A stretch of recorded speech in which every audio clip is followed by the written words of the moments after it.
Hello guys, good morning. നമുക്കിന്നൊരു day in my life ചെയ്താലോ? എനിക്കിന്ന് വർക്ക് ഉണ്ടായിരുന്നില്ല. അപ്പം പിന്നെ ഞാൻ വിചാരിച്ചു എന്നാൽ പിന്നെ നമുക്കൊരു വ്ളോഗ് ചെയ്യാമെന്ന്. അപ്പോൾ ഇന്നത്തെ ദിവസം ഞാൻ എന്തൊക്കെയാണ് ചെയ്യുന്നതെന്നുള്ളതാണ് ഞാൻ ഈ വീഡിയോയിൽ കാണിക്കുന്നത്.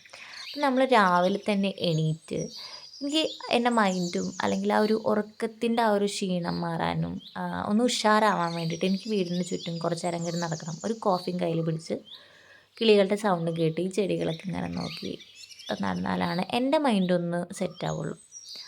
സോ അങ്ങനെ നമ്മൾ നടന്നുകൊണ്ടിരുന്നപ്പോൾ ദേടാ കുറേ മുല്ലപ്പൂ ഉണ്ടായി നിൽക്കുന്നു. അപ്പോൾ വിചാരിച്ചു എന്നാൽ പിന്നെ അമ്പലത്തിൽ പോയേക്കാന്ന്. ദേവിക്ക് മുല്ലപ്പൂ ഇഷ്ടമാണല്ലോ, വെള്ളപ്പൂക്കൾ ദേവിക്ക് ഇഷ്ടമാണെന്ന് ഞാൻ പറഞ്ഞു കേട്ടിട്ടുണ്ട്. അപ്പം അങ്ങനെ വീടിനടുത്തുള്ള അമ്പലത്തിൽ പോയി തിരിച്ച് വന്നു കഴിഞ്ഞ് നേരെ നമ്മൾ അമ്മയുടെ നഴ്സറിയിലോട്ട് പോയി. അവിടെ ചെന്ന് കഴിഞ്ഞപ്പോൾ കുറച്ച് റോസിൻ്റെ ഫോട്ടോസും വീഡിയോസൊക്കെ എടുത്ത്, പിന്നെ ബൊഗെയിൻവില്ല വൈറ്റ്, പിങ്ക്, യെല്ലോ അങ്ങനെ പല കളേഴ്സിലായിട്ട് ഉണ്ടായി നിൽക്കുന്ന കാണുമ്പോൾ നല്ല ഭംഗിയുണ്ടായിരുന്നു. അപ്പോൾ അതിൻ്റെ കുറച്ച് ഫോട്ടോസും വീഡിയോസും എടുത്ത് ബാക്കിലോട്ട് പോയപ്പോൾ അമ്മ അവിടെ ചെടി നനയ്ക്കായിരുന്നു. അപ്പോൾ അമ്മ ഞാൻ വീഡിയോ എടുക്കുന്നുണ്ട് കഴിഞ്ഞപ്പോൾ അമ്മ ചെടികളെ കണ്ണുകൊണ്ട് മാത്രം നോക്കിയാൽ പോരാ, അതിനെ കുറച്ചൊന്ന് കെയർ ചെയ്യുക, അല്ലെങ്കിൽ അതിന് കുറച്ച് വെള്ളം കൊടുക്കുക, എന്തെങ്കിലും ചെയ്താലാണ് അത് ഇതേപോലെ നല്ല ഭംഗിയിൽ നിൽക്കുള്ളൂ എന്നുള്ളൊരു ഉപദേശം. അമ്മ പറഞ്ഞാലും കാര്യമുണ്ട്. ഞാൻ ഈ ചെടികൾ നോക്കാനും അതിൻ്റെ ഫോട്ടോസും വീഡിയോസും എടുക്കാനും മാത്രമേ പോവുള്ളൂ. അതിന് കുറച്ച് വെള്ളം ഒഴിക്കാനൊന്നും ഞാൻ മെനക്കിടാറില്ല. പിന്നെ അത് കഴിഞ്ഞ് നമ്മൾ നേരെ വീട്ടിലോട്ട് വന്നപ്പോൾ ഞാൻ വിചാരിച്ചു എന്നാൽ പിന്നെ നമുക്കൊന്ന് സ്കിൻ കെയർ ചെയ്യാമെന്ന്. അങ്ങനെ കുറച്ച് കാപ്പിപ്പൊടിയും കുറച്ച് പഞ്ചസാരയും കുറച്ച് തൈരും കൂടെ നന്നായിട്ട് മിക്സ് ചെയ്ത് ഫേസിലൊന്ന് സ്ക്രബ് ചെയ്യാമെന്ന് വിചാരിച്ചു. കുറച്ച് നാളായിട്ട് കണ്ടിന്യൂസ് ഷൂട്ടും കാര്യങ്ങളൊക്കെ ആയതുകൊണ്ട് തന്നെ എൻ്റെ ഫേസ് എനിക്ക് അധികം കെയർ ചെയ്യാൻ പറ്റിയിട്ടില്ല. അപ്പോൾ പിന്നെ ഇന്നെന്തായാലും വീട്ടിലിരിക്കുകയാണല്ലോ, അപ്പോൾ പിന്നെ നമുക്കൊന്ന് സ്ക്രബ് ചെയ്യാമെന്ന് വിചാരിച്ചു. നമ്മുടെ നാച്ചുറലായിട്ടുള്ള ഇൻഗ്രീഡിയൻസ് വെച്ചിട്ട് കാപ്പിപ്പൊടി, പഞ്ചസാര, തൈര്, ഈ 3 സാധനങ്ങൾ യൂസ് ചെയ്തിട്ട് നമ്മൾ ഫേസ് ജസ്റ്റ് ഒന്ന് സ്ക്രബ് ചെയ്തെടുക്കുകയാണ്. വേറെ ഫേസ് പാക്ക് കാര്യങ്ങളൊന്നും ഇടുന്നില്ല, ജസ്റ്റ് സ്ക്രബ് ചെയ്യുന്നേ ഉള്ളൂ. അപ്പോൾ നമ്മുടെ മേക്കപ്പ് റിമൂവ് ആക്കി പാക്ക് ഫേസിലിടാണ്. ഒരു 2 മിനിറ്റ്സൊക്കെ നമ്മൾ ഫേസിൽ പാക്ക് ഇട്ട് സ്ക്രബ് ചെയ്തു. അതിനുശേഷം പിന്നെ ഒരു 5 മിനിറ്റ്സൊക്കെ നമ്മളത് ജസ്റ്റ് ഒന്ന് അബ്സോർബ് ആവാൻ വേണ്ടിയിട്ട് ഒന്ന് വെച്ചു.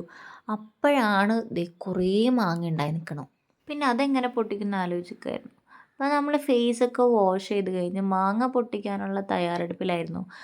അങ്ങനെ തോട്ടി അന്വേഷിച്ചു, തോട്ടി കിട്ടിയില്ല. പിന്നെ ഒരു ചെയർ എടുത്തുകൊണ്ട് വന്നിട്ട് നമ്മുടെ മുറ്റത്തിട്ട് അതിൻ്റെ മുകളിൽ കയറി നിന്നപ്പോൾ എനിക്കൊരു മാങ്ങ കിട്ടി. പക്ഷെ അതധികം മൂത്തിട്ടുണ്ടായിരുന്നില്ല, പക്ഷെ എന്നാലും ഞാൻ പൊട്ടിച്ചു. അപ്പം എൻ്റെ മനസ്സിൽ പെട്ടെന്ന് നൊസ്റ്റു കയറി വന്നു.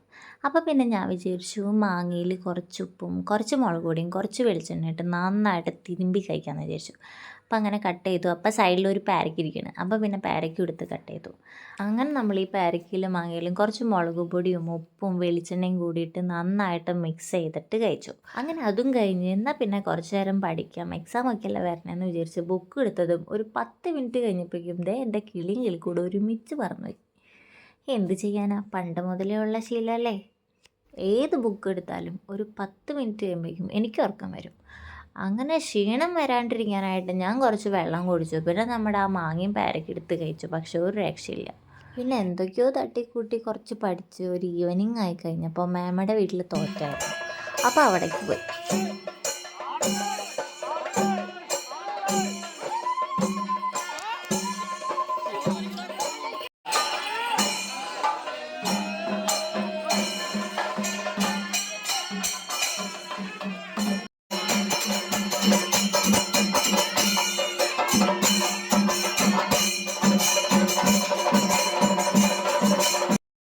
അങ്ങനെ അമ്പലത്തിലെ പരിപാടികളൊക്കെ കഴിഞ്ഞ് നമ്മൾ ഫുഡ് കഴിച്ച് തിരിച്ച് വീടെത്തിയപ്പോൾ 12 മണിയായി. അപ്പോൾ ഇത്രയുള്ള ഗൈസ് ഇന്നത്തെ വീഡിയോ. ബൈ.